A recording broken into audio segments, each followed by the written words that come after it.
Hello everyone, welcome my YouTube channel Rinku Krishna's Pal. তো আজকে বানাবো আমি দই কাতলা। সেই জন্য আমি আদা 2-4 কোয়া রসুন আর কাঁচা লঙ্কা পেস্ট করে নিয়েছি, কাজু আর পোস্তটাও পেস্ট করে রেখেছিলাম। তারপরে আমি মাছটা ধুয়ে তাতে লবণ হলুদ মাখিয়ে রেখেছিলাম। এদিকে কড়াইটাও বসিয়েছি, কড়াইতে মাছটা একটু হালকা হালকা করে ভেজে নিয়েছি, বেশি ভাজিনি, কেননা বেশি ভাজলে ভালো লাগবে না। তারপরে মাছটা ভাজা হয়ে গেছে, এটাকে তুলে নিলাম। নিয়ে সেই তেলেই আমি গোটা জিরে, তেজপাতা, শুকনো লঙ্কা আর গোটা গরম মশলা ফোড়ন দিয়ে পেস্ট করা মশলাটা ঢেলে দিলাম। আর যেহেতু ছিটাচ্ছিল সেই জন্য একটু জল দিয়েছি।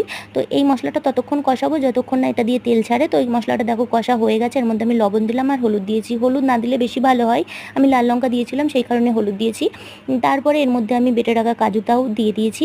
এদিকে আমি টক দইটা ভালো করে ফেটিয়ে নিয়েছি। দেখো মশলাটা অলমোস্ট হয়ে এসছে, তেল ছেড়ে দিয়েছে। এর মধ্যে আমি একটু চিনি দিয়ে দিলাম আর জল দিয়ে এটা খানিকক্ষণ ফুটিয়ে নিতে হবে, ঝোলটা যতক্ষণ গাঢ় না হয়। তারপরে মাছটা আমি দিয়ে দিলাম। তো দেখো এটা প্রায় হয়েই এসছে। আমি এর মধ্যে টক দইটা দিয়ে দিয়েছি। নামানোর আগে আমি ঘি আর গরম মশলা দিয়ে এটাকে নামিয়ে নেবো। তো ভিডিওটা তোমাদের কেমন লাগলো জানিও।